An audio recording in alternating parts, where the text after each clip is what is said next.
Vamos a dar inicio a la presentación de nuestro material consistente hoy en el libro de Carlos Marx, La lucha de clases en Francia, de 1848 a 1851.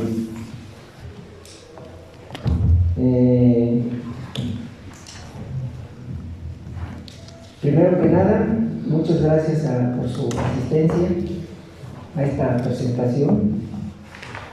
Terminando de hablar yo y mis compañeros de mesa, ustedes podrán formular desde sus asientos las preguntas a cualquiera de nosotros para intentar de nuestra parte responderles.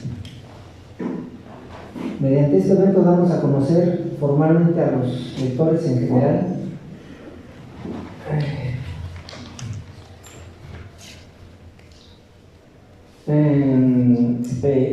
dicho material. Para presentarme de alguna manera, yo soy el traductor responsable de este libro y me voy a centrar en mi exposición en algunos puntos relevantes para apreciar la importancia y vigencia de esta obra en el contexto actual. A propósito de la traducción, aclaro que esta fue compartida entre su servidor y los hermanos Nancy y Roberto Álvarez Vidal, aquí presentes. Nancy está a la entrada vendiendo el libro para cualquier interesado. Roberto se va a encargar de hacer las funciones de maestro de ceremonia y de tomar las fotografías para la editorial El Caballito. Estoy muy contento de realizar esta presentación que estuve esperando impacientemente desde que Ediciones El Caballito la publicó a principios del año pasado. Entre paréntesis, porque lo que voy a decir no lo traigo por escrito, me costó mucho trabajo conseguir este local y esta fecha para su presentación, dada la renuencia, apatía y a veces hasta escozor o rechazo por parte del Centro de Estudios Políticos al cual estoy adscrito, pero finalmente lo logré. Y no me facilitaron muchas cosas como se suelen ofrecer a quienes realizan una presentación, y como dice el dicho, ni el agua me facilitaron para la misma, la tuve que sufragar y traer de mi cuenta, habiendo presupuesto aquí para este tipo de eventos, que son minucias, entonces las cuento para que vean la rigidez a la que me enfrenté aquí en esta facultad, en especial en el Centro de Estudios Políticos. Continúo. ¿Y cómo no iba a comer ansias si se trataba de las luchas de clases en Francia de Carlos Marx? Algunos de ustedes considerarán que exagero la importancia de este evento, pero no es así. Nuestra traducción textual del escrito de Marx es la primera que se realiza al español en toda Hispanoamérica, directamente del idioma alemán y absolutamente al margen de la traducción soviética de los años 70 del siglo pasado, publicada por la editorial Progreso. Por lo mismo, nuestra traducción brilla con su propia luz. A diferencia de las reimpresiones actuales de este y otros escritos de los clásicos en diferentes países iberoamericanos, que siguen presentándolos como si fuera producto directo del puño y letra de Marx y Engels, y no, como en realidad son, una copia de la versión soviética del siglo pasado.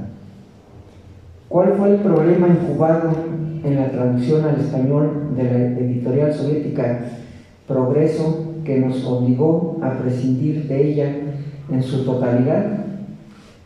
Lo que no se dijo nunca de las obras escogidas de Marx y Engels en 3 tomos, publicadas en los años 70 del siglo pasado por esta editorial, de parte de los institutos de marxismo-leninismo soviético y alemán, ni tampoco se dice en las reimpresiones actuales que es aún más grave, en las que incluyeron las luchas de clases de Francia de Marx, fue que se trató de una traducción libre, interpretativa y anónima, amparada, cierto, por los institutos mencionados, pero por nadie más.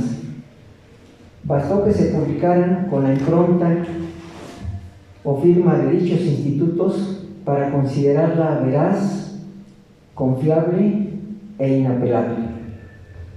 Ningún comunista, marxista, dirigente, político, partido político, agrupación, sindicato, guerrilla, centro de estudios, institución o universidad, etc., nadie en absoluto en idioma español sospechó jamás que detrás de la traducción de Progreso se encontraban párrafos claves de los escritos de Marx y Engels arreglados intencionalmente para justificar ideológicamente, en general, el socialismo soviético, que va desde la época de Lenin hasta Brezhnev. No fue una edición nada más para soterrar alguna versión de socialismo, digamos, posterior a la Guerra Fría, sino que este abarca desde que Lenin vivía hasta los 80s con Brezhnev, en que aparece esta antología. Y no solo el socialismo soviético, sino también el socialismo en sus diferentes versiones. Aunque hubo pugna ideológica entre ellos, todos tienen el mismo cordón umbilical. El polaco, el checo, el húngaro, el chino, el yugoslavo, incluidos, por supuesto, los socialismos sobrevivientes a su desaparición, el chino, el coreano, el vietnamita o el cubano. Pero así como nadie se imaginó la holgura y el sesgo textuales contenida en la traducción de Progreso, así tampoco nadie quiso averiguarlo antes que yo, y menos aún ponerle remedio. Todos los marxistas hispanohablantes y hasta los antimarxistas declarados del pasado aceptaron la traducción de Progreso como auténtica. En base a esta traducción comenzaron a verter ríos de tinta en aspectos que no les constaba fehacientemente que fueran propiedad textual de Marx y de Engels. Comenzaron así a deformar, completar y finalmente a alejarse cada vez más, directa o indirectamente, voluntaria o involuntariamente, sobre todo por parte de los simpatizantes del marxismo latinoamericano, del proyecto teórico revolucionario original de Marx y Engels, consistente, grosso modo, en la destrucción de la sociedad capitalista por el proletariado y sus aliados y construcción, con la dirigencia de este, del periodo de transición hacia la sociedad comunista. Por lo que a mí respecta, formado en las diferentes traducciones de los escritos de Marx y Engels, aparte de las de Progreso, como las de Wenceslao Roses, Manuel Sacristán o Pedro Scarron, me llamó mucho la atención que los dos autores primeros fueran filósofos hegelianos y el tercero un declarado y permanente crítico de Marx. De los dos traductores primeros resultaba difícil concebir que sus traducciones fueran atinadas y mucho menos a la letra. Y respecto a la traducción del Capital de Scarron, en 8 tomos publicada por Siglo XXI, era fácil esperar de un crítico acervo de Marx como él, que se diera el lujo de manosear el texto original a su entero gusto, como finalmente sucedió. Pero a partir de la lectura en alemán de crítica al programa de Gotha, me percaté, por un lado, que la propuesta teórica de Marx para rebasar la sociedad burguesa, coronando así una vida de descubrimientos científicos y de militancia comunista, se encontraba olvidada después de que Engels la publicó a finales del siglo XIX, y que, por el otro, ni siquiera había sido analizada o debatida seriamente dicha propuesta de transición comunista por Lenin y los bolcheviques, antes, durante y después de que conquistaran el poder en la Rusia zarista. Ante esta triste y trágica situación en que se hallaba la traducción al español de los escritos de Marx y Engels, decidí tomar cartas en el asunto y comenzar una tarea que debió haberla realizado obligadamente alguno de los partidos que se declararon comunistas en el siglo pasado en Hispanoamérica, principalmente el cubano, pero desgraciadamente no fue así. Nuestra traducción del libro de Marx aludido, a través de mi prólogo, tuvo la osadía de exponer abiertamente esta grave problemática y de no repetirla, para bien del marxismo y del proyecto de revolución comunista. De esta suerte, nuestra traducción rompió finalmente en aras de recuperar la originalidad de los textos de Marx y Engels con el tutelaje editorial del marxismo oficial representado por la editorial soviética Progreso del siglo pasado.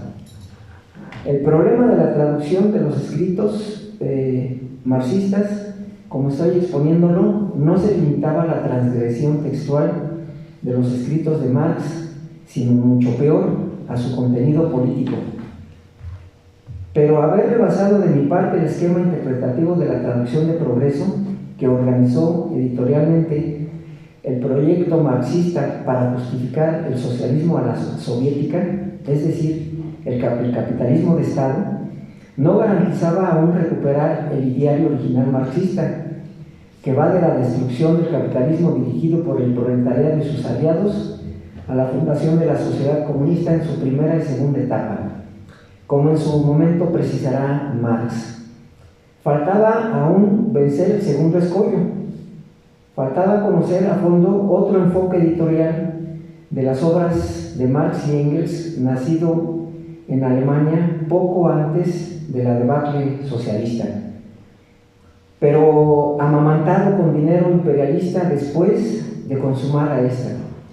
Me refiero al proyecto editorial iniciado por la Fundación Internacional Marx-Engels, encarnado en la llamada Mega 2.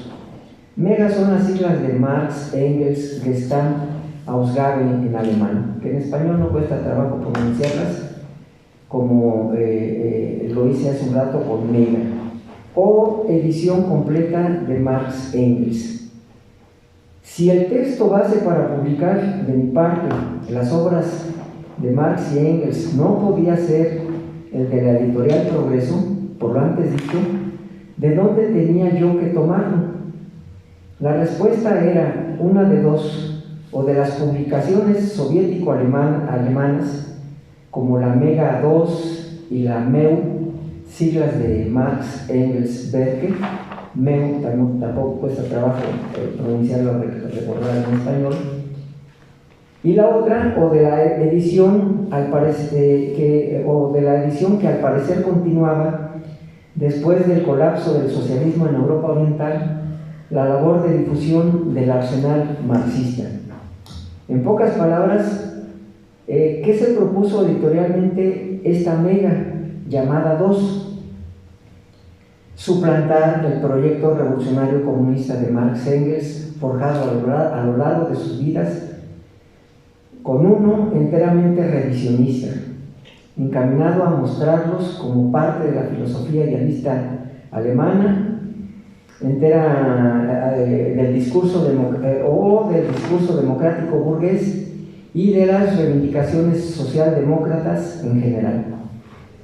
La cultura oficial mexicana, acostumbrada a validar todo lo que se realiza primero en el mundo desarrollado, entre comillas, silenció por conveniencia propia el nacimiento y los fines políticos de esta Mega antimarxista, pero no nosotros. La fundación mencionada y su jefa, la Academia de Ciencias de Berlín-Brandeburgo, decidieron intitular su proyecto Mega con el fin deliberado de engañar al lector internacional, haciéndole creer que esta edición continuaba después de la desaparición de Alemania Oriental de la URSS y del llamado socialismo realmente existente, con la organización y publicación en idioma alemán de las obras de los fundadores del marxismo. Sin embargo, este proyecto revisionista, financiado por instituciones políticas y académicas de varios países imperialistas, preferí denominarlo Mega F, por lo de la Fundación Internacional Marx-Engels, y diferenciarlo radicalmente de la primera y segunda mega o edición completa de Marx-Engels soviéticas, aparecidas en 1932 y 1975 respectivamente.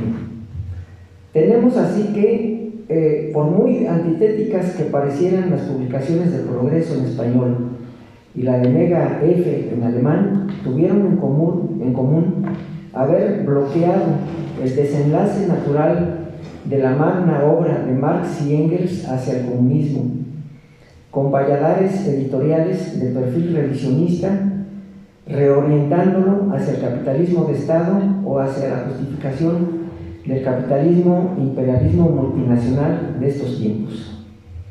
La sana distancia, a propósito de la pandemia, que mantuvimos respecto a la Mega F fue tomar como base la edición de Meu, es decir, la de Marx Engels Werke de 1955, porque en su momento corrigió los errores editoriales que había cometido la Mega 1 y porque la Mega 2 no se concluyó. Todos estos antecedentes tenía que manifestarlos en esta presentación por la gran influencia de esta Mega, de la Mega imperialista, presente a través de la creación de algunas plazas académicas definitivas en diferentes facultades de la UNAM o en diferentes unidades de enseñanza-aprendizaje en la UAM o en diversas carreras que se imparten en la Universidad de en la Universidad de la Ciudad de México, desde que Enrique Dussel fuera su asesor, su rector y jefe de la Escuela de Cuadros del actual Partido Morena. Incluso en Cuba, varios años antes de expulsar la palabra comunismo de su actual constitución política, se publicó y difundió obedientemente la versión editorial de la Mega F sobre el capítulo 1 de la ideología alemana, bajo la consigna de que ellos así la habían dejado. A propósito, a quienes les interese conocer cómo fue revisado y alterado rabiosamente el pensamiento de Marx y Engels por esta multinacional del imperialismo, me refiero a la Mega F, y sus decenas de brillantes y connotados espadachines a sueldo, les recomiendo que lean mi denuncia y respuesta a dicho proyecto editorial en el prólogo a mi traducción ya publicada por Ediciones El Caballito sobre el capítulo 1 de la ideología alemana. Por cuestiones de tiempo no puedo extenderme más sobre las bondades de nuestra traducción. Una vez que los he alertado sobre las desventajas y deformaciones que sufrió la obra de Marx y Engels a manos de estas dos editoriales, solo me resta mencionar algunos ejemplos que demuestran la superioridad editorial de nuestras luchas de clases en Francia de 1848 a 1850. Todas las palabras que la editorial Progreso puso en la boca de Marx y Engels se eliminaron, como aquellas referentes, por ejemplo, al reduccionismo, es la palabra que ellos emplearon para sustituirla por el método de los hechos políticos a causas económicas, a la misión histórica del proletariado de tipo lukácsiano, que también utilizaron infinidad de veces en las luchas de clases en Francia y en otros trabajos de Marx y Engels, o las formas de gobierno personales provenientes de la cultura grecolatina. No quisieron poner formas de Estado, utilizaron siempre formas de gobierno. En total, se tradujo solamente el lenguaje original de Marx y suprimimos palabras sobrantes que dan un total de 398 frases y oraciones para ser exactos. Nada más en las luchas de clases en Francia. Casi 400 párrafos alterados. También fue contextualizada cronológicamente la redacción del manuscrito de Marx, con lo que él y Engels realizaron como militantes comunistas a través de 4 anexos. Esta publicación del Caballito incluye 4 anexos en donde se muestra la militancia comunista de Marx y Engels en ese periodo, que corroboran la lucha teórica y política de Marx y Engels a favor de la sociedad comunista. Asimismo, el número de notas aclaratorias se amplió para una mayor comprensión del texto, de 75 o comparadas con las 75 que incluye la editorial Progreso, a 271. Con lo que he comentado anteriormente, el libro de las luchas de clases en Francia, del Caballito, puede servir de puente para conocer puntualmente, como nunca antes, lo que Marx escribieron exactamente en torno a 3 cuestiones centrales. 1. La necesidad histórica de destruir las bases económicas de la sociedad capitalista, es decir, la propiedad privada de los medios de producción que explotan y acumulan la riqueza material e intelectual producida por las clases trabajadoras asalariadas en beneficio de las clases burguesas. 2. La necesidad histórica de destruir las relaciones sociales incubadas también en dichas bases junto a sus correspondientes relaciones mercantiles o de cambio.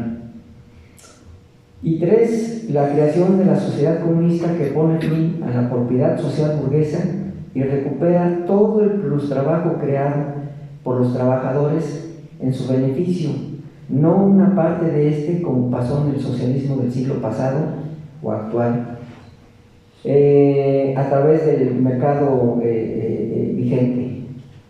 A partir esta tarea de la dictadura revolucionaria del proletariado como primer periodo de transición económico-político rumbo al comunismo. Estos 3 puntos Marx los enuncia en su libro, con lo cual termino mi exposición así. Detrás del derecho al trabajo se encuentra el poder sobre el capital. Detrás del poder sobre el capital se encuentra la apropiación de los medios de producción y su sometimiento bajo la clase trabajadora asociada. Por lo tanto, la abolición del trabajo asalariado, del capital y de sus relaciones de cambio. Muchas gracias.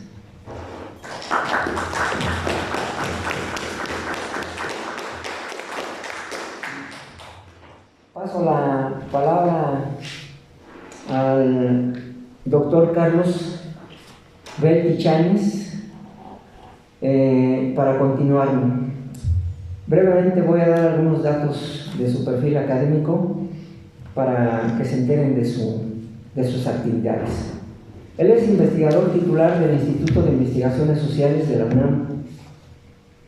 Es economista egresado de la Universidad Autónoma de Puebla y sociólogo y demógrafo egresado de la Universidad de Chicago, pero no forma parte de los Chicago Boys, los de Milton Friedman, supongo que se refiere a esos. Estudió también la especialidad en población y desarrollo en esta misma universidad y en la Universidad Estatal de Moscú, en la Unión Soviética. Fue miembro de la Juventud Comunista, cuando ser comunista en México era arriesgar la vida. Ha sido secretario de Investigación y Estudios de Posgrado de la Universidad Autónoma de Puebla y creador de la Vicerrectoría y el Consejo de Estudios de Posgrado. Fue presidente de la Sociedad Mexicana de Demografía y ha ocupado cargos de dirección en diversas organizaciones internacionales. Es profesor de esta facultad y es autor de numerosas obras, libros y artículos especializados sobre población y cambio social y demografía económica. Así que por favor, Carlos, puedes tomar el micrófono que tienes a tu lado y comenzar con tu ponencia. Gracias, David, y gracias a quienes están presentes en la presentación de este libro. Bueno, debo empezar agradeciendo la invitación que me ha hecho David, desde luego, y a la que respondí con muchísimo gusto. Entonces, para hacer... Gracias a ti por haber aceptado. Estoy a tus órdenes, David. Para ser ordenado, he hecho unas notas. Es un larguísimo texto que no voy a leer, desde luego, completamente, porque sería un abuso. Cuando se hacen las presentaciones en PowerPoint, seguramente a ustedes les pasa, lo primero que veo yo es el número de láminas. Y entonces, si resulta aburrida, pues ya sé el tiempo más o menos que me voy a aburrir, ¿no? Desde luego, entonces estas son muchas cuartillas, pero no las voy a leer todas, simplemente me sirven como guía, repito, para ordenar mi intervención. Bueno, hay reflexiones sobre la realidad que no pierden vigencia, y el paso del tiempo confirma su trascendencia. Ya empezó a decirlo David y yo lo reitero. La presentación que hoy hacemos de la traducción de obras de Carlos Marx es una muestra de ello.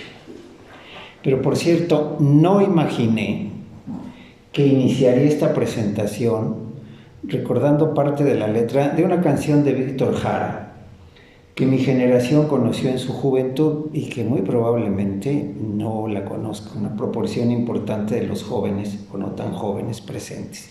Hago referencia a la samba del Che, y que por su vigencia cito textualmente: en América Latina, domingo, lunes y martes nos imponen militares para sojuzgar los pueblos, dictadores, asesinos, gorilas y generales.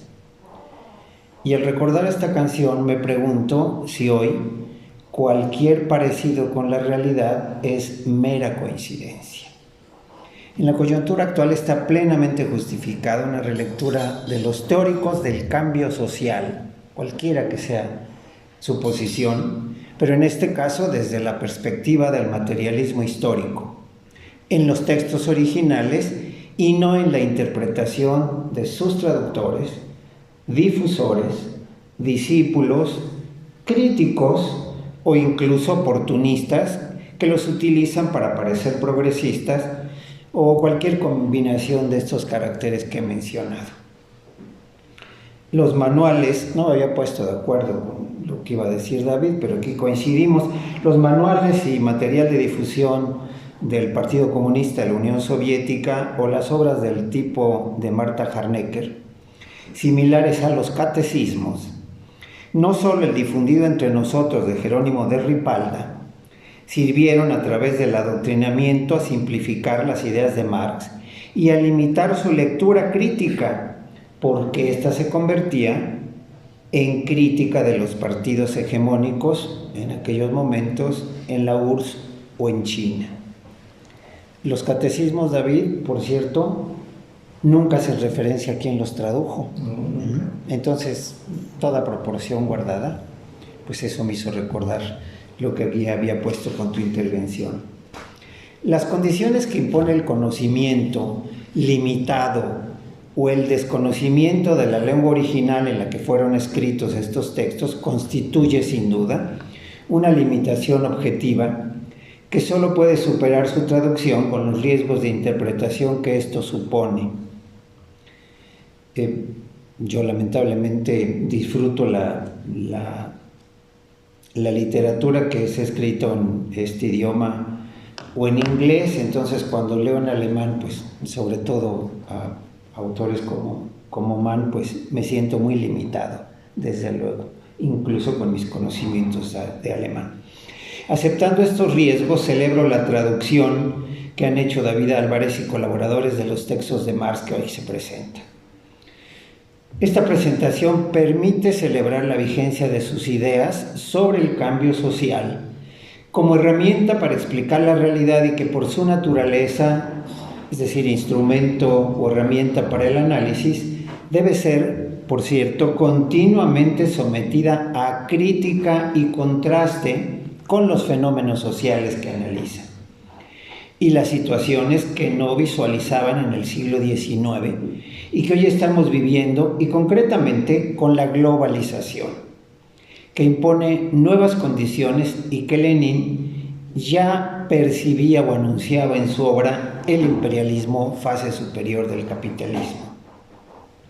Me interesa hablar sobre la traducción de este texto a partir de las expresiones que hace en él mismo David Álvarez y la vigencia, por tanto, del pensamiento de Marx. Dice David Álvarez: pretendimos brindar al público una traducción completamente al margen de las líneas editoriales impuestas a partir de los años 90 del siglo pasado por la Fundación Internacional Marx-Engels. Esta fundación ha publicado desde entonces la edición completa de las obras de estos autores, que denominamos, como ya lo mencionó, Mega F. Se decidieron apartar de esta línea editorial y desde luego por la razón de que su interés en la era postsocialista o capitalista actual no fue publicar los escritos de los clásicos tal y como ellos los han dejado. La edición Mega F fue planeada para cuestionar los análisis y aportes de Marx y Engels sobre la sociedad capitalista y la posibilidad de superarla. Esto creo que tiene que subrayarse, y es lo que dice, ¿no? Superarla revolucionariamente. Uno de los asuntos fundamentales que se plantean David y colaboradores, que la consigna sobre el marxismo es, como dijo Lenin, consolar y regañar a las clases oprimidas, ponerlas en su lugar, desde luego, castrando, dice David, el contenido de su doctrina revolucionaria, desde luego. Y por desgracia esta versión pues es la versión que ha prevalecido, incluyendo desde luego la que prevalece en la actualidad en nuestro medio. Uno de los asuntos fundamentales, desde luego, que interesa desarrollar es que en la versión de Progreso, cito, se trataba de poner de manifiesto a lo largo de una evolución de varios años, tan crítica como típica para toda Europa, el nexo causal interno, y se trataba de reducir, siguiendo la concepción del autor, los acontecimientos políticos a efectos de causas, en última instancia, económicas. En realidad el texto dice, cito, aquí se trató por ello de comprobar en el transcurso de varios años, tanto críticos como típicos para toda Europa, el desarrollo de la relación causal interna, es decir, en el sentido del autor. Se trató de atribuir los acontecimientos políticos a resultados de causas, en última instancia económicas y en última instancia. Como se aprecia en las traducciones, aparte de otras modificaciones en la estructura del enunciado, la de Progreso interpretó el verbo atribuir a reducir. La acusación, por tanto, en nuestro idioma es que el marxismo, dicho por el mismo Engels, era reduccionista. Y esto es lo que ha mantenido, esta idea se ha mantenido. Pero en el texto, traducido por David, se dice, contrariamente, aquí se trató por ello de comprobar en el transcurso de varios años, tanto críticos como típicos para toda Europa, el desarrollo de la relación causal interna, es decir, en el sentido del autor. Se trató de regresar los acontecimientos políticos a resultados de causas, en última instancia, económicas. Este es un asunto fundamental. Lo otro, pues es un catecismo, sin duda. Es decir, no puedes identificar sino una relación divina, ¿no? La idea de un Dios detrás de los procesos de cambio, que no hay nada más alejado que lo que se dice en esta obra. Y dice David, desde un principio Marx, en la concepción materialista, no lo concibió como filosofía, ideología, ética, derecho, moral, es decir, un juicio de valor. Estas tergiversaciones de la concepción materialística, típicas de los críticos antimarxistas, de todos los tiempos, son innatas a las corrientes de pensamiento pro-burgués. Los análisis de Marx el caso de la obra que se trata, pues trata de identificar los intereses que las clases y las fracciones de clase defendían en esa específica formación económica. Este episodio histórico brindó a Marx el contexto para poder poner a prueba su concepción materialista de la historia. Esto es fundamental.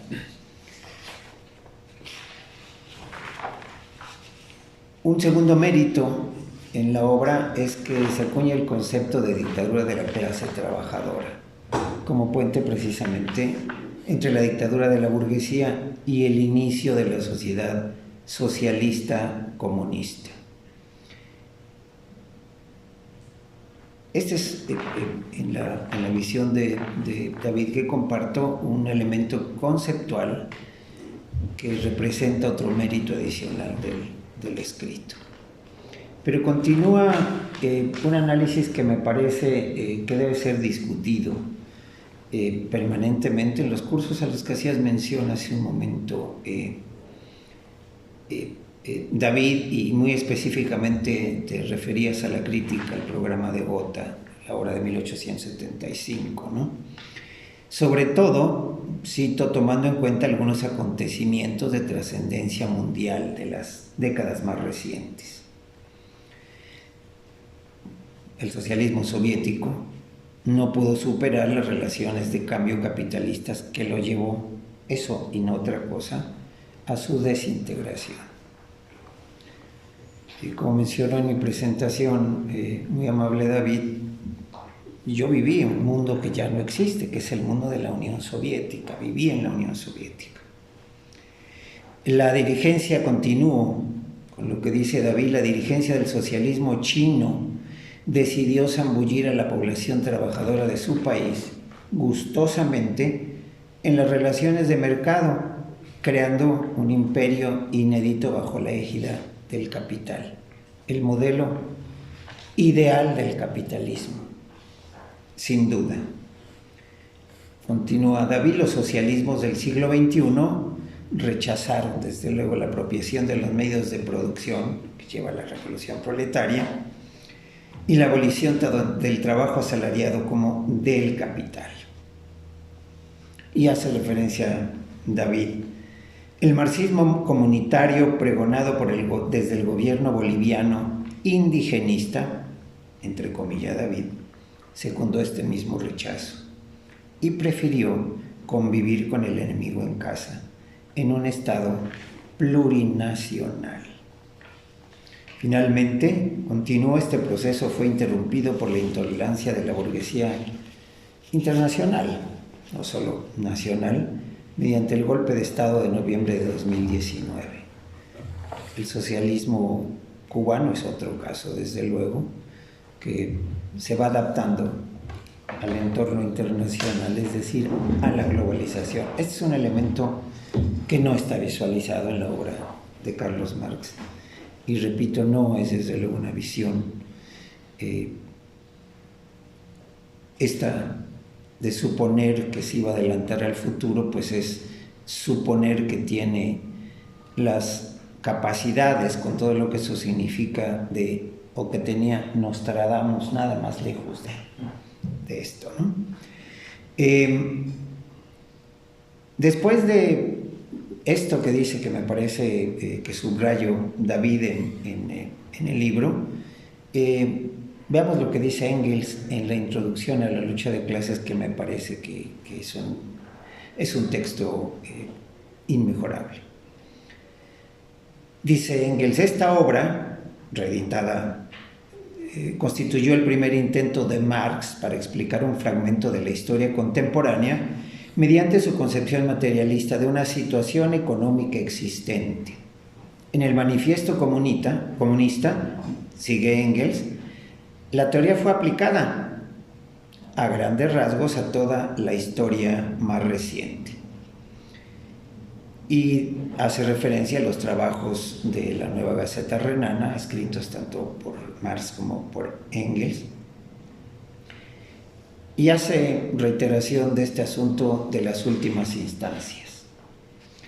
Me recuerda desde luego una aproximación que en sociología utilizamos frecuentemente, de utilizar desde luego, identificar los determinantes estructurales de los fenómenos, pero esto nos obliga también a identificar las variables intervinientes o intermedias a través de las cuales y solo a través de las cuales la estructura define su forma e intensidad sobre los fenómenos sociales. Entonces no confundamos las causas de última instancia con estas variables intervinientes o intermedias. Pero más allá de la lectura del texto de Marx, cuya traducción estamos presentando y que está dedicada a la explicación del proceso objeto del análisis en Francia, en el momento al que se ha hecho referencia, hay una serie de ideas que definen la perspectiva analítica del autor y que desde mi punto de vista cobran especial relevancia en la actual coyuntura, casi diría en la actual coyuntura nacional. Cito: Hegel dice que en alguna parte, dice Marx en el 18 de Brumario, que todos los grandes hechos y personajes de la historia universal aparecen, como si dijéramos, dos veces, pero se olvidó de agregar, una vez como tragedia y la otra como farsa. Creo que es lo que estamos viviendo en este país con costos elevadísimos. Los hombres, sigue, hacen su propia historia, pero no la hacen a su libre arbitrio, bajo circunstancias elegidas por ellos mismos, sino bajo aquellas circunstancias con que se encuentran directamente, que existen y les han sido legadas por el pasado. La tradición de todas las generaciones muertas oprime como una pesadilla el cerebro de los vivos, y cuando estos aparentan dedicarse precisamente a transformarse y a transformar las cosas, o crear algo nunca visto, como los grandes proyectos.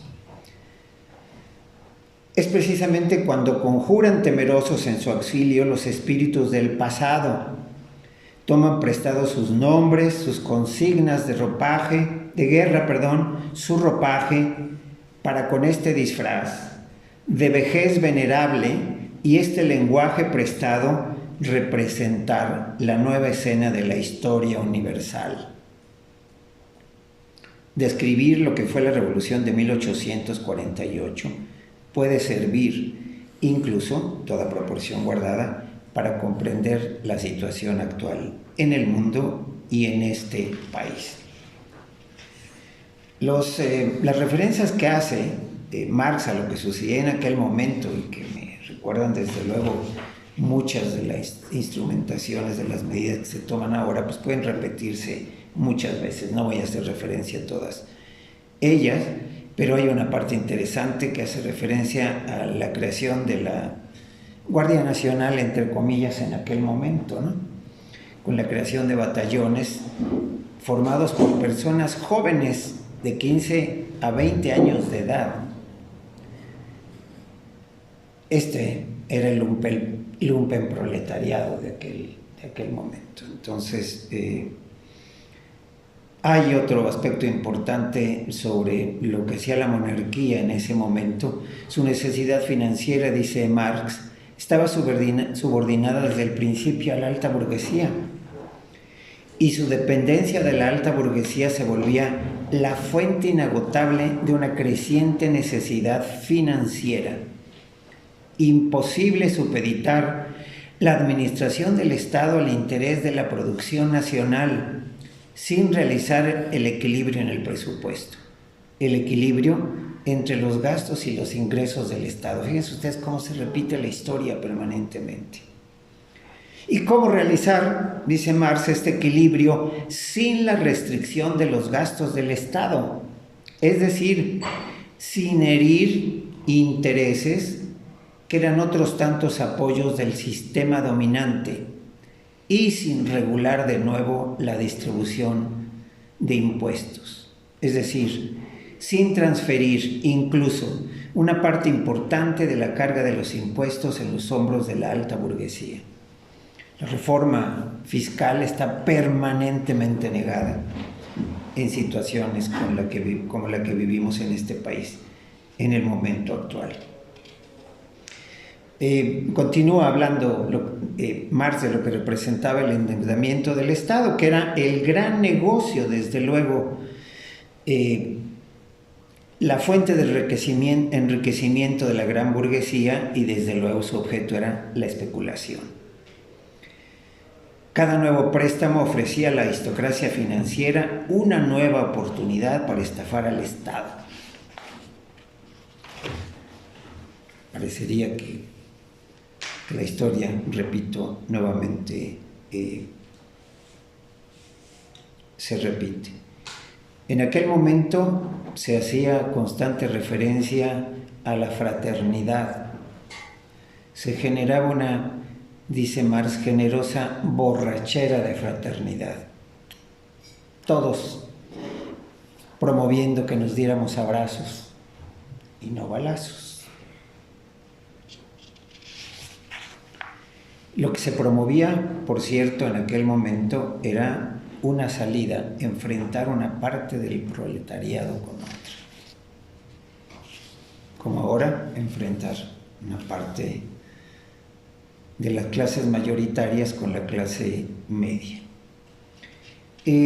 Bueno, podría, repito, seguir mencionando, invito desde luego a todos a leer el texto de Marx, no lo voy a hacer, repito, para no abusar, pero hay referencias interesantes sobre lo que hacía el gobierno, producto de esta revolución, entre comillas, con medidas concretas. Por ejemplo, sobre la enseñanza. El Partido del Orden declaró la inconsistencia y el embrutecimiento forzosos de Francia como su condición vital bajo el régimen del sufragio universal. El desarrollo de la prosperidad en Francia fue promovido particularmente, además, por la amplia reforma arancelaria en España y por la reducción de los aranceles para distintos artículos de lujo en México. Estoy hablando de la obra de Marx, no es algo que esté diciendo yo. Porque la exportación de mercancías francesas había aumentado considerablemente hacia ambos mercados. Marx hace referencia también a lo que se proponía la Asamblea sobre lo electoral. El sufragio universal había cumplido su misión. La mayoría del pueblo había pasado por la escuela del desarrollo. Para lo único que puede servir en una época revolucionaria, el sufragio universal tenía que ser eliminado o limitado. Esto es lo que se proponía la reacción. Hace referencia también Marx sobre lo que estaba haciendo este gobierno, el gobierno de Francia en aquel momento, sobre la prensa. Entonces, pues refleja mucho también los constantes ataques que se hacen en la actualidad sobre este asunto. La obra de Marx, La lucha de clases en Francia, es un texto de sociología política y concretamente sobre sociología del conflicto que produce el cambio social. Desde mi punto de vista debe ser un texto que debe ser leído, no solamente en ciertas disciplinas, debe ser leído desde luego en sociología, repito, porque es una obra básica para entender la sociología del conflicto.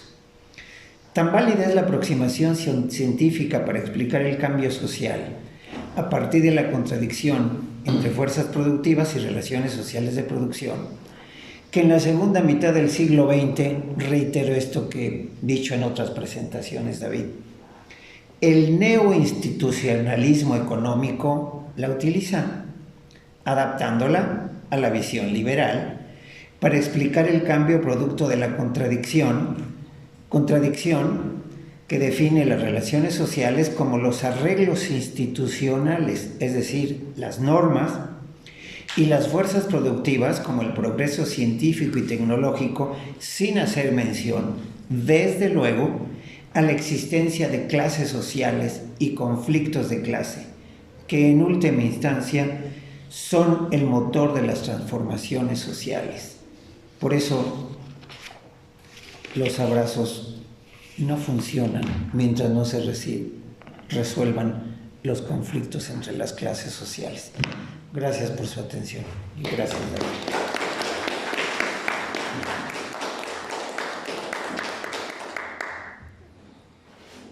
A continuación va a hacernos el favor de hablar el doctor Jorge Velasco Delgado. Él es profesor de tiempo completo en el Departamento de Filosofía de la UAM, plantel Iztapalapa. Sus últimas publicaciones, para que se den una idea de su trabajo e investigación académicos, son, porque tiene muchas más publicaciones entre libros y artículos: La sangre y las barricadas, Varia maquiavélica y herejías del humanismo. Por favor, Jorge, si gustas tomar la palabra. Muchas gracias, David. Pues yo no traigo un texto, pero sí traigo algunos comentarios, que es la segunda vez que me invita David a la presentación de sus traducciones, que me parecen correctas e importantes, pero algunos tenemos otros métodos de trabajo, y que sí, efectivamente a veces nos vamos a los textos más significativos, o si fue o no correcta la traducción. Creo que esto lo podemos dejar. Me recuerda mucho a Erasmo, cuando dice, bueno, ¿qué texto de Biblia voy a leer? La antigua, la que está en arameo. Bueno, dejemos esta discusión. Felicito a David por su esfuerzo, por establecer una línea de aclaración para las futuras generaciones, sobre todo, como diría Carlos, estos tiempos de confusión que vivimos debido a infinidad de razones. Mencionaba, por ejemplo, los textos que los que fuimos educados, aquellas generaciones. Por mí me sorprende, por ejemplo, que le hagan veneración, que le pongan veladoras con Carl Schmitt a los nazis. Las nuevas generaciones, y vean los libros que están en venta. Esto es terrible, porque justamente lo que si estamos criticando, el porqué del enfrentamiento entre los sectores, llamémoslos populistas, y las clases medias, pues porque las clases medias están resentidas, y cuidado cuando las clases medias se resienten.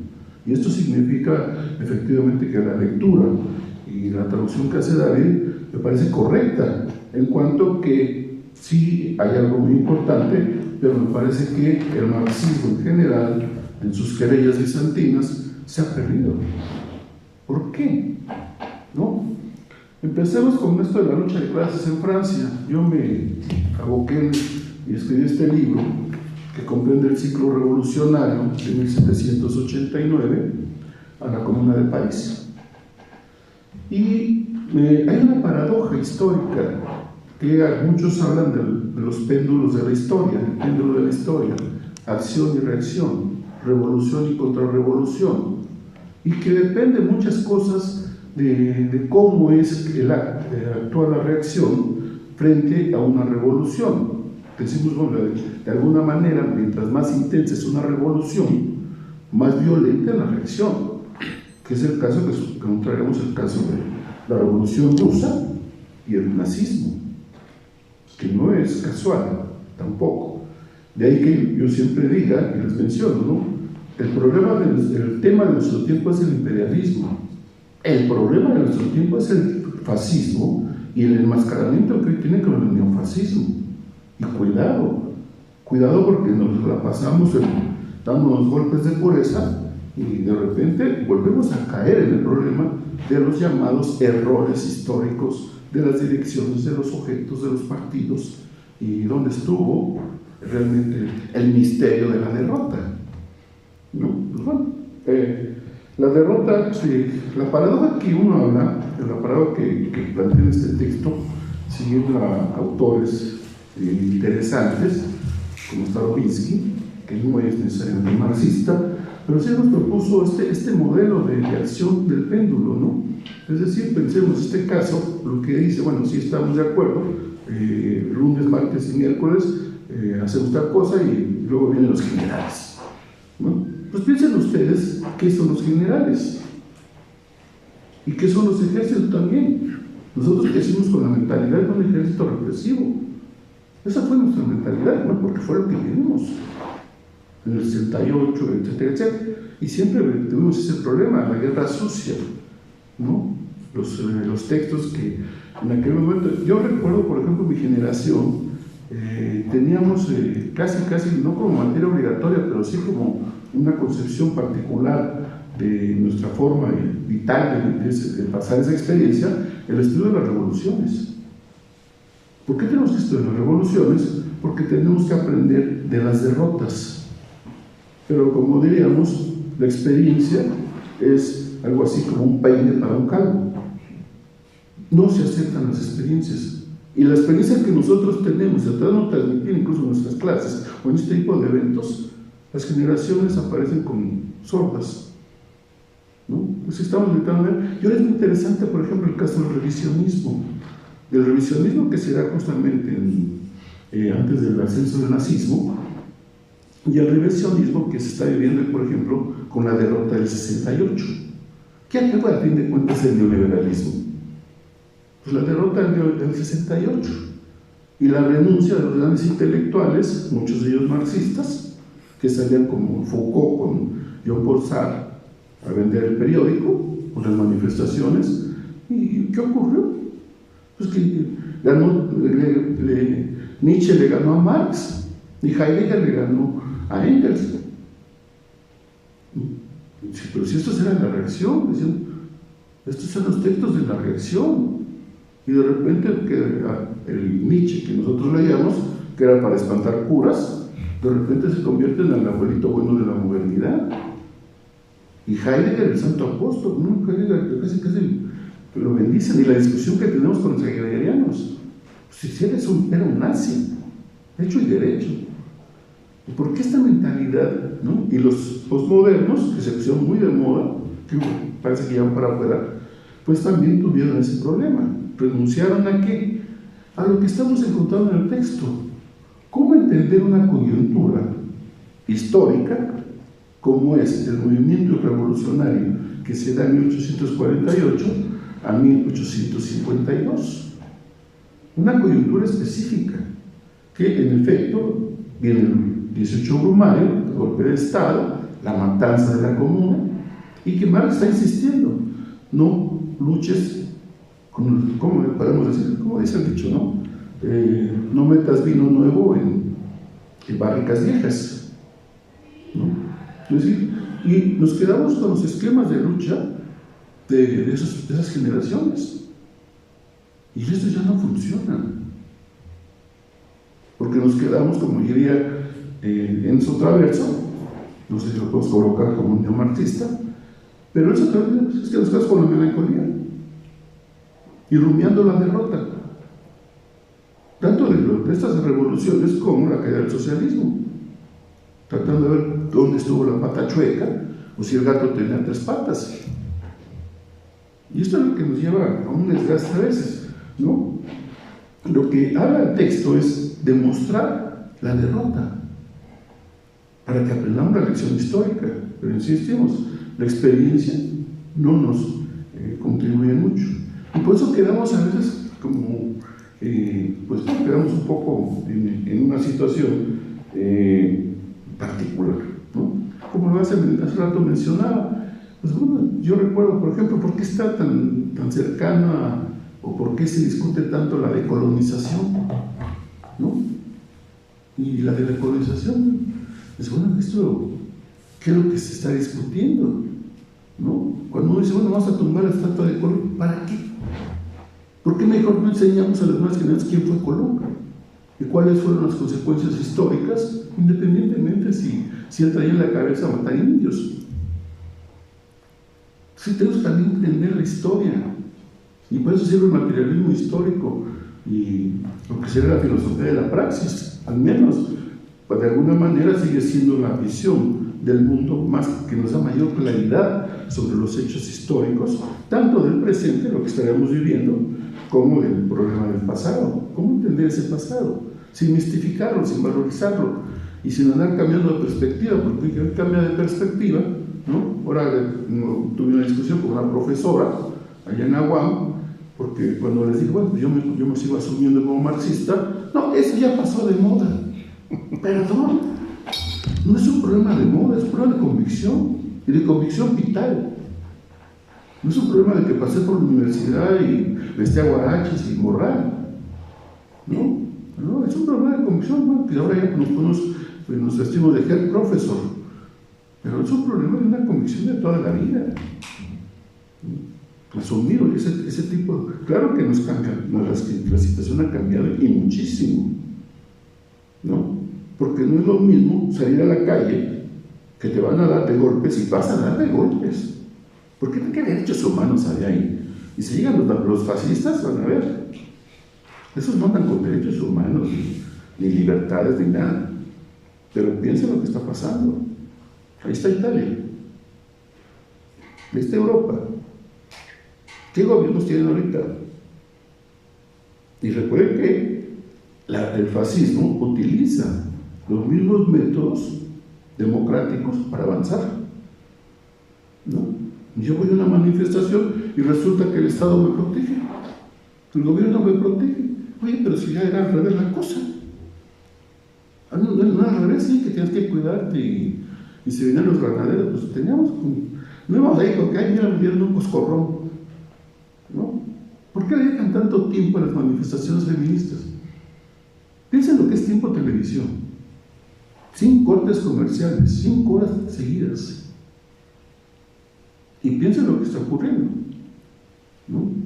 Y piensen que, por ejemplo, ya no hay sujeto proletario, y ahora quién es el sujeto, la víctima, y la víctima no se convierte en victimario. Porque, claro que si una víctima que tiene convicciones es diferente a una víctima que pues, de repente dice, bueno, pues yo ahora me va bien, y me cambio de... En fin, esto podemos discutirlo mucho, claro que no siempre va a quedar mal, porque se acusan de muchas cosas, ¿no? Pero lo que estamos hablando sería, esto es importante, ¿cuál es el peso de la derrota y de las derrotas? ¿Y por qué la renuncia al socialismo, a seguir la idea del socialismo? Como forma de comprensión también de la historia, de una continuidad histórica, ¿no? Pero dices, bueno, esto es metafísica, ¿no? La metafísica de las fuerzas productivas, ¿no? ¿Y dónde está el sujeto? Pues ya no hay sujeto, no hay muchos sujetos, los movimientos sociales, los sin tierra, los feministas, los gays, etcétera, etcétera, ¿no? Todas estas cosas, ya hay muchos sujetos, ¿no? Bueno, pero ¿dónde está el sujeto? Este es el problema, si realmente la historia, en este caso, como la comprensión que está planteando el texto, si realmente se rescate ese sujeto. Porque yo lo que veo en las manifestaciones no son movimientos obreros, como nos tocó a nosotros las huelgas que nos íbamos y al otro día discutíamos porque venimos de la huelga, hicimos guardia con los obreros en unas huelgas, y al otro día venimos a clase a discutir la huelga. Y eran discusiones interesantísimas entre nosotros, porque estaban todas, pues antes se hacían manifestaciones y eran grupos como maoístas, guevaristas, trotskistas, pues toda la fauna de la izquierda de aquel entonces, y ahora me llama la atención. Ahora hay que ir a ver al Paseo de la Reforma para ver un desfile de la Guerra de las Galaxias. ¿Qué pasó con la juventud? ¿Qué hicimos mal? Y luego nos echan la culpa a nosotros porque somos profesores titulares que no nos queremos jubilar. Los ninis nos dicen, ni nos jubilamos ni nos morimos. Como si fuera la culpa nuestra. Es que ustedes son culpables, ¿sí? ¿Y qué vas a hacer cuando tú tengas la plaza de tiempo completo? Pues te vas a aportunar ahí. Y ya la hice. Y esa es la conciencia que quieren transmitir. Siguiendo proyectando un individualismo. No, decimos nosotros no, pero pues, decimos, yo tengo 40 y pico de años dando clase en la UAM, y realmente dice, bueno, pues ¿qué pasó? Realmente, ¿cuál es esa experiencia? Yo tengo una experiencia muy rica, pero ¿cómo se reflejó en la sociedad? En esos alumnos. Los alumnos sí se metieron y siguen luchando, y las muchachas siguen luchando, se metieron en los movimientos feministas. Pero bueno, aquí lo que decimos que es importante ¿Por qué son importantes este tipo de estudios, ¿no? Yo en el caso mío me meto incluso a las lecturas de los conservadores, ¿no? Que a veces me dicen, es que tú lees mucho a los conservadores. Pues sí, pues tienes que entender, ellos leen mucho el marxismo, ¿no? Hayek leía a Marx, Popper leyó a Marx, el santo gurú del movimiento neoliberal, Karl Popper, nada menos, y tiene libros en contra del marxismo. Raymond Aron, yo me admiro a Raymond, que hablaban de sociología, pues yo pondría a mis estudiantes a leer Raymond Aron, ¿no? Y a Popper también, ponte a leerlo, ya sacar tus conclusiones. Y aparte yo soy en filosofía y para mí la filosofía es la democratización, la lucha por la democracia, en fin, ¿no? ¿En qué consiste el secreto de la revolución? Según lo que está en el texto, ¿no? En la emancipación del proletariado. Piensen por qué no uso el concepto de libertad. Yo no hablo de una filosofía de la liberación. Y estimo muchísimo a Husserl, es mi compañero casi de cubículo. Le tengo un gran aprecio, ¿no? Porque es un derivado de la teología de la salvación, ¿no? ¿Y por qué? Bueno, es que Husserl estudió mucho marxismo.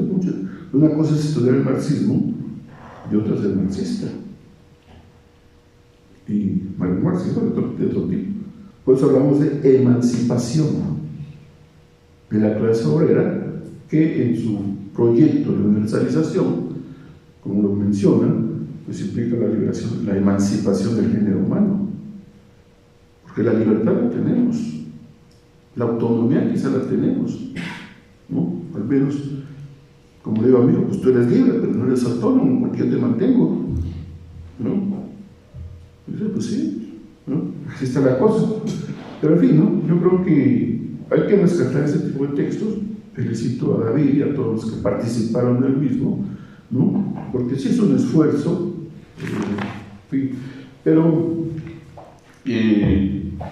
vamos a mencionar otra cosa, dos cosas para terminar, ¿no? El lumpenproletariado, lo que hoy está ocurriendo a nivel de las cabecitas de las nuevas generaciones, desde mi perspectiva y con todo respeto, es la lumpenización del trabajo intelectual, la confusión. Hay muchísima confusión porque no, como estamos en la época de las ideologías a la carta, ¿no? Aquí yo tengo derecho, tú sí tienes derecho a cambiar de Dios, de sexo, de novia, de pareja, de perro, etcétera, etcétera. Yo a veces bromeo con esto. El equipo de fútbol es muy difícil, ¿eh? Tan solo que cuando vienes del Zacatepec y le vas a Zacatepec, vienes a la UNAM, te vuelves Puma, ¿no? Y nosotros decimos, pues yo soy universitario, pero no soy Puma, ¿no? Y bueno, siempre estoy discutiendo, ¿no? Divirtiéndome, bromeando más bien con estas cosas, ¿no? En fin, bueno, aquí lo que es importante, y habría que hacer esa lectura de continuidad, ¿no? Leer primero el texto que está en esta presentación, esto que estamos aquí leyendo, ¿no? La lucha de clases en Francia, y después leer el 18 Brumario, como lo recomiendan. En el 18 Brumario van a encontrar las raíces profundas del fenómeno fascista. Ahí lo van a encontrar. Yo lo recomiendo siempre mucho. Es un texto que tienes que tener, ¿no? Y después, bueno, irse a la Comuna de París.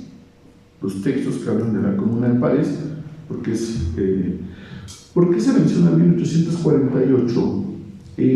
Recordemos que en 1948 se reunió la primera internacional neoliberal. Se reunieron en Montpellier, en Suiza, que hoy se reúnen en Davos, que está a unos cuantos kilómetros de ahí. Ahí se reunieron la derecha, Popper, Hayek, Raymond Aron, Daniel Baer, pues toda la sociología que hoy se estudia, ¿no? En estas universidades, que no son malos sociólogos. Yo los admiro mucho a Daniel Baer, ¿no? Pero en fin, a Raymond Aron, entre otros, también se reunió a Friedman, ¿no? El temible capataz del neoliberalismo, la economía neoliberal. Bueno, se reunieron, ¿no? Y lo dijo claramente Hayek, ¿no? O sea, los todos son críticos del neoliberalismo y yo me río, ¿no? Y yo me río porque, bueno, yo desde que empezó la cosa neoliberal me puse a leer, están los textos que hemos publicado durante casi 40 años, ¿no? Pero nos pusimos a leerlos en serio, consiguiendo esos textos que eran inconseguibles, sobre todo al principio. Después ya se han publicado, ¿no? Quizá algunos, el ABC del buen... esta diferenciación interesante, ¿no? Recuerden que el liberalismo es una filosofía política que genera confusión. Los autores liberales y conservadores pues tienen derecho a ser confusos, lo que no tienen derecho es a confundir. Y es esta distinción entre Estado y gobierno, que nosotros, yo me voy más por la tesis de Rousseau, en donde todo el Estado somos todos, un conglomerado humano ubicado en un espacio y un tiempo, independientemente de razas, religiones. Bueno, aquí estamos metidos. El gobierno es la forma en cómo se manejan los aparatos de gobierno del Estado. Pero esta distinción es porque siempre echamos la culpa al Estado. Es que es el Estado, es el Estado. ¿Cuál Estado? Porque si hablamos en eso y lo llevamos a un universal, pues yo soy culpable. De Ayotzinapa, ¿no? Soy culpable de alguna manera porque puedo ser una entidad pasiva que pues habrán hecho alguna cosa, un reaccionario, ¿no? Seguramente estaban en problemas y qué bueno que se los echaron, ¿no? Pero bueno, tenemos una conciencia histórica y tenemos una concepción muy interesante que siempre la planteo en clase, ¿no? Sobre este problema. Recordemos que la frase de la Revolución Francesa, bueno, las consignas de la Revolución Francesa, ¿cuáles eran? Libertad, igualdad y fraternidad, ¿no? Sí, a veces sirven los abrazos. Nos extrañamos mucho cuando estuvimos en pandemia. No nos dio alegría vernos otra vez en las universidades, con los colegas. ¡Ay, cómo estás! Sirve, ¿no? Y son solidaridad, es la solidaridad. Que si no se entiende, ya será otra cosa. ¿Cómo lo interpretamos? Ya será otra cosa, ¿no? Pero recordemos también algo muy interesante. Estamos viviendo y padeciendo la primera guerra del narcotráfico, del crimen organizado, y es global. Es una guerra global que sirve porque es un instrumento, una forma orgánica de la violencia que efectivamente genera la forma como entendemos la dominación del Estado. Y no es lo mismo asesinar a estudiantes, estarse agarrando balazos entre narcos y las Guardias Nacionales. Es interesante y muy polémico el problema. ¿Sí? Pero bueno, lo que uno plantea es justamente, bueno, pues tenemos que analizar eso, ¿no? Y no queremos. Cuando me pregunta mi hermano, ¿y cómo es al ejército? Pues mira, yo creo que hubo un error con Allende. Los ejércitos en un proceso de transición no los puedes tener en los cuarteles. Es un gravísimo error. ¿Y qué van a hacer? Pues lo que han dicho, hacer aeropuertos, hacer carreteras. Creo que, ¿no? Y pues ahora a cuidar los camiones de gasolina. Pues sí, son funciones, pues sí. Ahora sí, hay un problema, que esto sí es muy preocupante, pero es una cuestión que uno tendrá que discutir y ver todos los matices que está implicando este problema. Pero para eso sirve justamente, tenemos que entender, porque cuando venga la derrota, vamos a decir, se los dije, yo tenía razón, pues sí, pero no te comprometiste, ¿no? O si te comprometiste, pues digo, de algo uno entiende que como un marxista, este no es el proyecto de un marxista. O tan solo que lo vemos como ya por fin la hicimos. Entonces, bueno, vamos a ver. ¿Para qué sirve la cuarta? Para hacer conciencia de qué ha pasado, lo estamos desaprovechando. Para ver si la quinta nos sale bien. Gracias.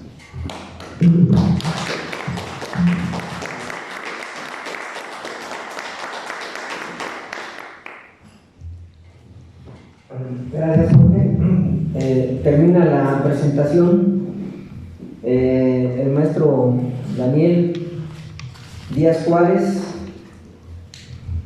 de las luchas de clases en Francia.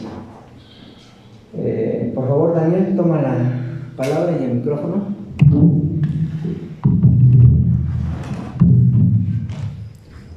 Gracias, David. Buenas tardes a todos. Quiero en primer lugar agradecer al doctor Álvarez por la invitación a participar en la presentación de este libro. Y para comenzar, considero importante mencionar que las luchas de clases en Francia de 1848 a 1850 forma parte de un trabajo de traducción pionero y de largo aliento que dio a conocer Álvarez en 2010 con el Manifiesto del Partido Comunista. Desde aquel momento y hasta la fecha también se han publicado el primer capítulo de la ideología alemana, Feuerbach, la oposición de la concepción materialista e idealista, con una primera edición en 2013 y una segunda edición en 2018, el 18 Brumario de Luis Bonaparte, con una primera edición en 2013 y una segunda en 2021, Crítica al programa de Gotha, también con primera y segunda edición en los mismos años, La Guerra Civil en Francia y el libro que se presenta ahora. Con este trabajo, a continuación voy a hacer énfasis en algunas cosas que ya han mencionado, sobre todo el doctor Álvarez y el doctor Belti. Continúo. Con este trabajo, el lector hispanohablante cuenta por primera vez con una traducción literal y no interpretativa de las obras de Marx y Engels. Es decir, puede como nunca antes leer a los clásicos tal cual y como ellos dejaron sus escritos. Desde la primera traducción hasta la más actual, se ha puesto en evidencia la insuficiencia de los productos de la editorial Progreso, que con sus omisiones, intervenciones o interpretaciones han impedido históricamente apreciar los aparatos conceptuales, tanto los aparatos conceptuales como la posición política comunista de Marx y Engels.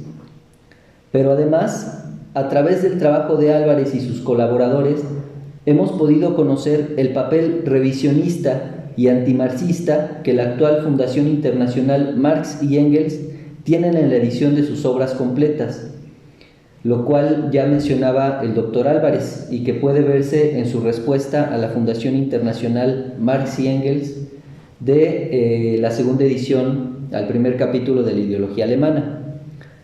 Lo cual menciono también para subrayar que las traducciones de Álvarez ofrecen un marco teórico-conceptual marxista que el lector puede apreciar en toda su justa medida desde los prólogos y con los cuales hacer frente a la gran cantidad de corrientes que de palabras se dicen marxistas, pero que en los hechos demuestran lo contrario. Me refiero concretamente al marxismo crítico, cultural, heterodoxo, abierto, posmarxismo, gramscianismo, entre otras posiciones revisionistas que son abundantes hoy en día en el ámbito universitario, editorial y político. Estas corrientes intentan conciliar al marxismo con la ideología de las clases dominantes en el ámbito mundial, con el neoliberalismo, la socialdemocracia, el reformismo, el fin de la lucha de clases, los nuevos sujetos, etc. Se presentan como la versión viable de un marxismo actualizado para el siglo XXI. En tales circunstancias en las que se forman las nuevas generaciones, las herramientas para el lector hispanohablante con las cuales hacer frente a las corrientes detractoras del marxismo y del comunismo son oro molido en sus manos. Por estas razones, la relevancia de este libro y los que le han antecedido es histórica para el desarrollo del marxismo, su revitalización y su defensa. Con este marco me gustaría hacer énfasis en algunos aspectos que me parecen fundamentales de la lucha de clases en Francia. El primero de ellos versa sobre una directriz que define la concepción comunista de Marx y Engels y que él mismo explicita de forma concisa.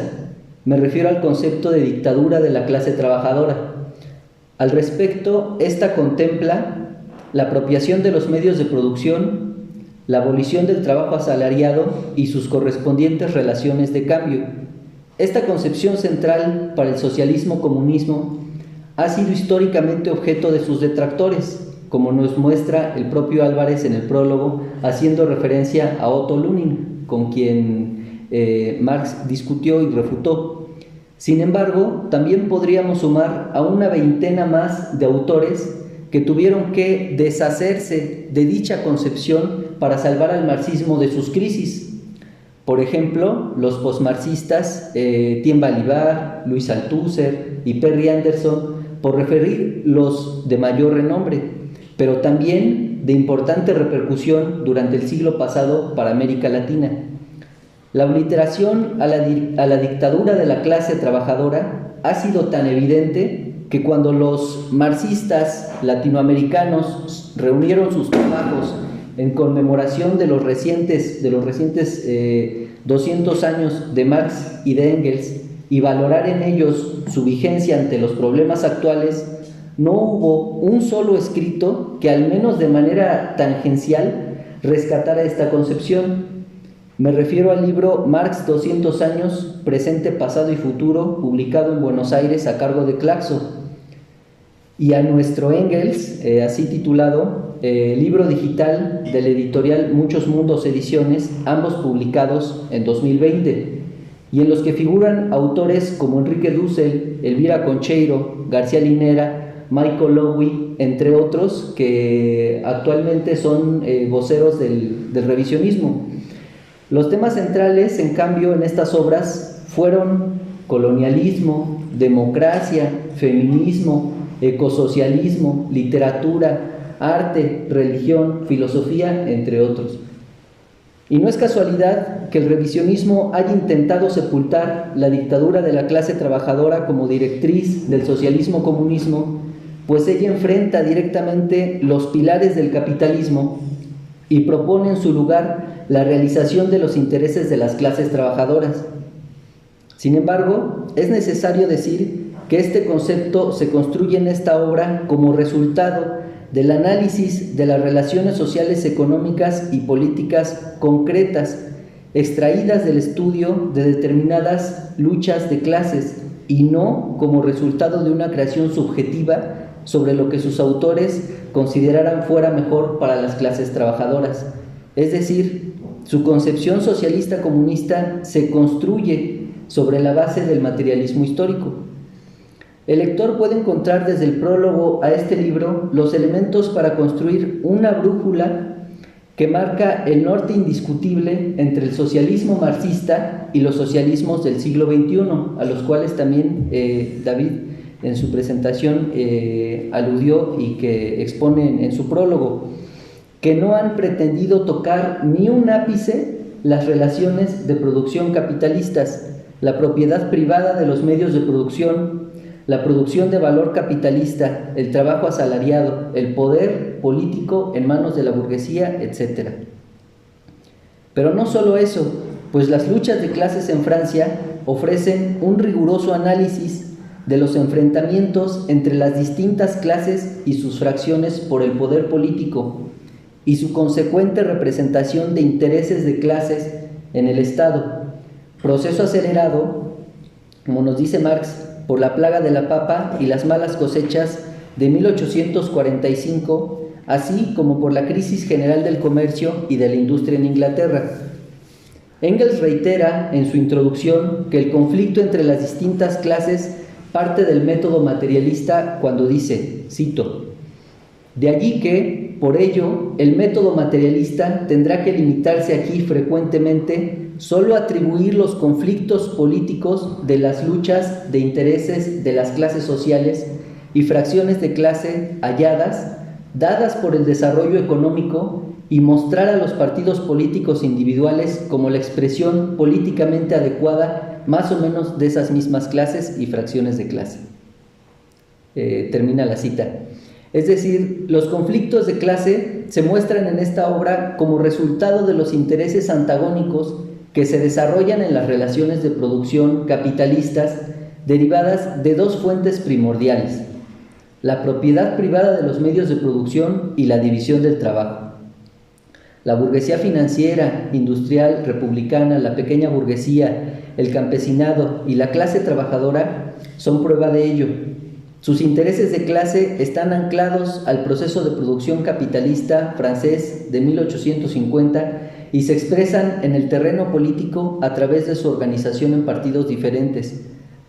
Pero habría que decir entonces que Marx nos dice también que de todas estas clases y sus fracciones, la clase trabajadora es la única capaz de destruir el capitalismo, que su emancipación no puede darse en los márgenes de la sociedad burguesa como en algún momento creyó, que su proceso revolucionario no podría limitarse a Francia, sino que tendría que involucrar a toda Europa, y que como clase el proletariado además arrastra en su emancipación a las capas medias, como la pequeña burguesía y el campesinado, que como se ve en este libro, fueron también constantemente embaucadas o por la burguesía financiera o la industrial, que solo las utilizaron como fuerzas políticas para llegar a encumbrar sus intereses en el Estado, pero que también se contraponen a su dominio.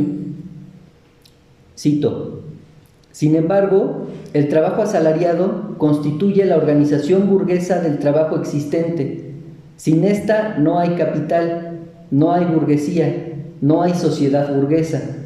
Así como los trabajadores creían emanciparse junto a la burguesía, así también pensaban poder realizar una revolución proletaria al interior de las fronteras nacionales francesas, junto a las demás naciones burguesas.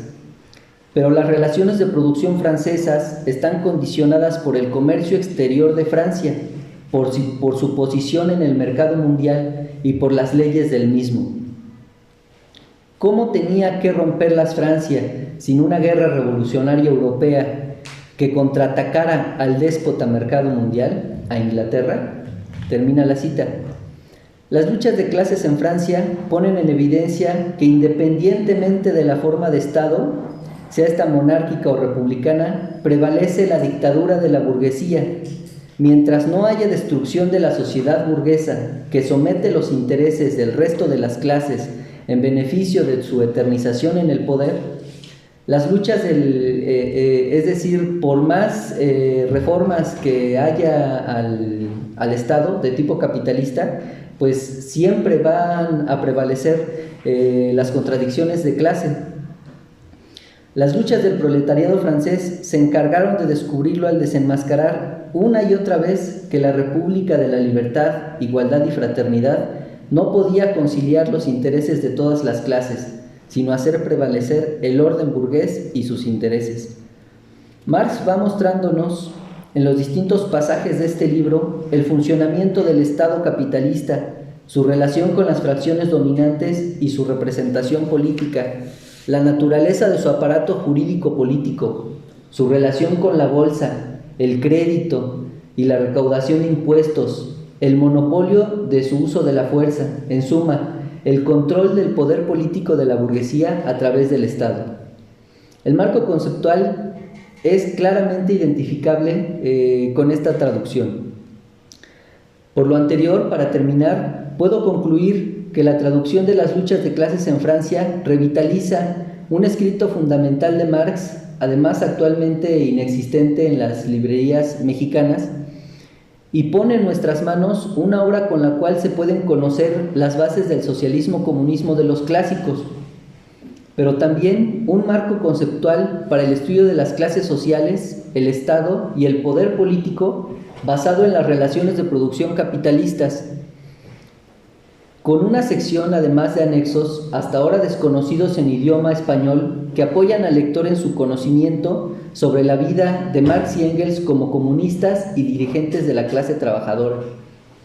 La publicación y traducciones del Dr. Álvarez en su conjunto ofrecen pues al lector la posibilidad de formarse con nuevas bases, tanto teóricas como políticas, para aprender, difundir y desarrollar el marxismo al margen de productos editoriales que no tuvieron el cuidado de mostrarnos fielmente lo que sí dijeron Marx y Engels, y también al margen de las ediciones revisionistas contemporáneas.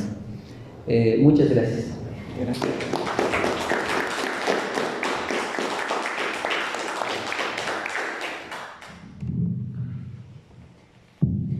Con la participación del maestro Daniel, damos por concluida a su vez la presentación de este libro de Marx y pasamos, como les habíamos prometido al principio, a las preguntas que algunos de ustedes tengan a cualquiera de los que estamos acá arriba. Así que comenzamos esta sesión.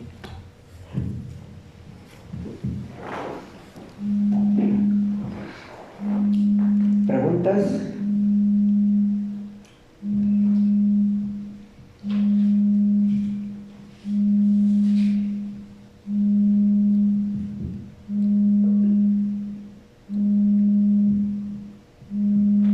Bueno, nada de la abstención.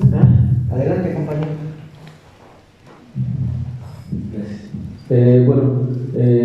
Primero felicitar al doctor y a los colaboradores. En realidad creo que es uno de los trabajos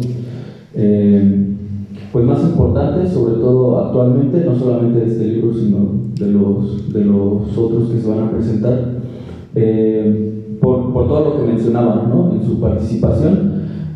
Nosotros, por ejemplo, como marxistas revolucionarios, pues incluso nos hemos dado cuenta, o sea, crecimos leyendo a Lenin, modificado por el estalinismo, adaptándolo y haciendo que se expresaran estos debates contra los trotskistas, ¿no?, por ejemplo. Entonces, evidentemente, yo no sabía qué tanto entendíamos, por ejemplo, la modificación sobre Lenin, pero no que tanto se había hecho sobre Marx y Engels, ¿no? Particularmente porque también había personajes como Riazanov, ¿no?, que hicieron un trabajo, ¿no?, pero bueno, terminaron en el paredón justo por ese trabajo de rescatar más la obra de Marx y de Engels dentro de la Unión Soviética al margen del estalinismo, ¿no?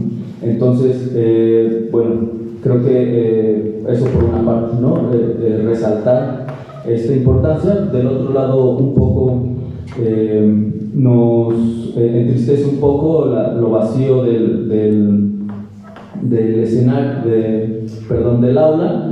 Nosotros como organización que participaremos dentro de las próximas presentaciones del libro, pondremos manos a la obra para que un poco pues salga un volante, ¿no?, y unos saloneos para las presentaciones siguientes, porque en realidad en principio nos parece más importante que los estudiantes en medio del aula que se está generando particularmente en toda la universidad y en el resto de universidades, pues sean partícipes justo de estas participaciones y de estas discusiones.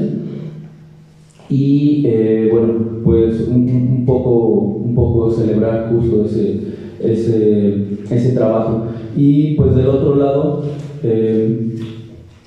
tal vez un poco, ¿cuál fue de los retos más importantes dentro de la traducción, ¿no? Entendimos como toda esta parte de lo difícil que fue, pues evidentemente también hubo una revisión de los otros, ¿no?, de las que para poder decir, de estas, ¿no? Entonces, pues esos procesos de conseguir desde los textos originales, por ejemplo, dentro pues del trotskismo, el mayor archivo pues está en Estados Unidos, ¿no? Entonces, pues también es más difícil también acceder a ese tipo de documentos, pues a los originales, ¿no? Entonces entendemos que es uno de los trabajos más difíciles.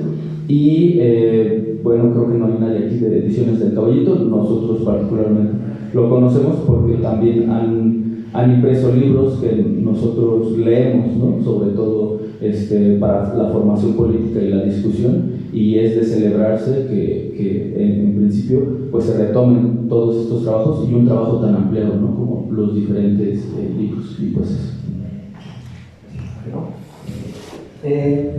Los retos que enfrentamos para esta traducción fue primero conseguir el material impreso, que sí existe. La única biblioteca que pudimos encontrarlo, toda la colección de MEU se encuentra en el Instituto de Investigaciones Filosóficas de aquí de la UNAM. Un material que han de suponerse nadie consulta, pero que sí teníamos la obligación de confrontarlo con lo que hallamos en internet para salir de dudas. De las otras traducciones de este y otros escritos, pues nos bastó leer unas cuantas páginas para darnos cuenta que eran interpretaciones abiertas, interpretaciones en las que hablan los traductores, a veces con su nombre, a veces no, como para considerarlas obsoletas. Nosotros queríamos poner el escrito de Marx y Engels tal cual. Y de ahí fueron saliendo las sorpresas que ofrecen los escritos de Marx y Engels, ocultos por las traducciones oficiales, que van desde la soviética hasta las que ha habido en Argentina, en Uruguay, en Brasil, basadas fundamentalmente en esta. Esos fueron los principales obstáculos. Quizás los segundos fue la cantidad de diccionarios especializados en idioma alemán que hemos consultado, que en otros tiempos simplemente no existían. Es decir, la traducción de Wenceslao Roses de los años 50 y 60 no contaba con este acervo que hoy día existe, sobre todo gracias a Internet, y de la investigación propia que hay que hacer a través de estas redes para conseguirlos.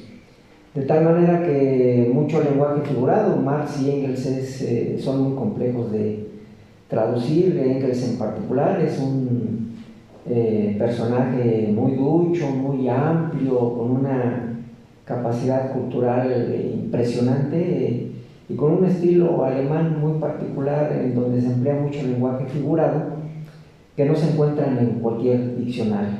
Una vez que hallamos las fuentes adecuadas, que en total pues suman una veintena de diccionarios especializados, aparte de los que se venden o se pueden conseguir aquí en el país, pues nos sentimos suficientemente seguros como para y contar con la fuente original, nos sentimos seguros para traducir ese significado que le quiere dar Marx o Engels lo más exacto al idioma español.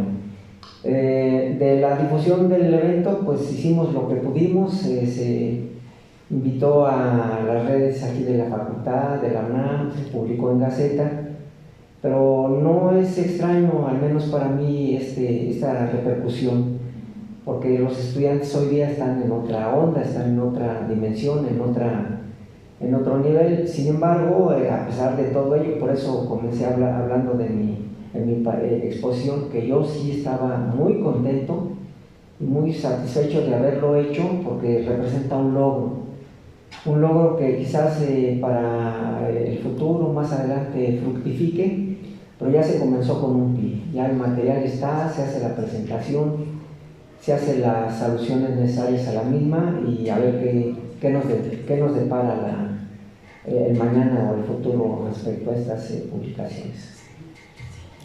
David, sí quisiera reaccionar a la intervención. No me sé tu nombre. Esteban. A la intervención de Esteban, si me permites. Sí, adelante. Porque sí me resulta preocupante, y diría, la tristeza es la mejor consejera para la inacción. Esto tiene explicación, más allá de las cosas burocráticas, desde luego. Es decir, el que estemos aquí, un grupo que pudo haberse reunido en un salón de clase, se explica, desde luego. Es decir, esta facultad está llena de pintas en todas las paredes, y supones que hay una efervescencia que tendría que reflejarse en un evento como este. Nada hay más falso que eso. Pero eso responde a toda una estrategia para que el enemigo no sea identificado. Veo paredes pintadas en contra de la señora directora, como si la autoridad fuera el enemigo adentro de la UNAM. Es decir, hay todo un movimiento, y ya lo mencionó Jorge también, para promover determinado tipo de movimientos. Es decir, aquí han desaparecido en esta sociedad, bueno, no han desaparecido, hay la intención de hacer desaparecer a las clases sociales.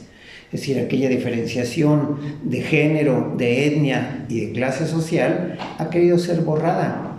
Ahora El interés está en las diferencias de género, en las diferencias étnicas, y se quiere borrar una diferencia estructural fundamental, que es la de las clases sociales. Entonces, esto responde, más allá de lo que describes tú de la burocracia, a una intencionalidad que nosotros debemos identificar. Estamos obligados y no podemos estar tristes. Repito, eso es la peor consejera para la inacción, la tristeza, y no podemos estar tristes. Claro. Bueno, con estas bonitas palabras de Carlos, doy por concluida esta presentación. Para pasar, dado el tiempo que nos concedió el Centro de Estudios Políticos para realizar la segunda, que es el 18 Brumario de Luis Bonaparte. Vamos a darnos un receso de unos 5 minutos para estirar las piernas, etcétera, y después de ello continuamos formalmente con esta segunda presentación. Muchas gracias al maestro Jorge, al maestro Carlos, al maestro Daniel, a ustedes por esta presencia. Espero que tengan un poco de aguante para la segunda, y si no, para los compañeros que vayan a venir a esta. Gracias y hasta pronto.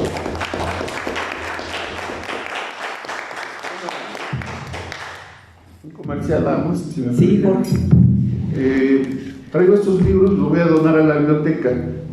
Es uno sobre que hemos estado publicando porque estamos teniendo un problema con la Inquisición del doble ciego. Ajá. Que son terribles, todos los votan, ¿no? Y más si venimos de una tradición como el caso del marxismo.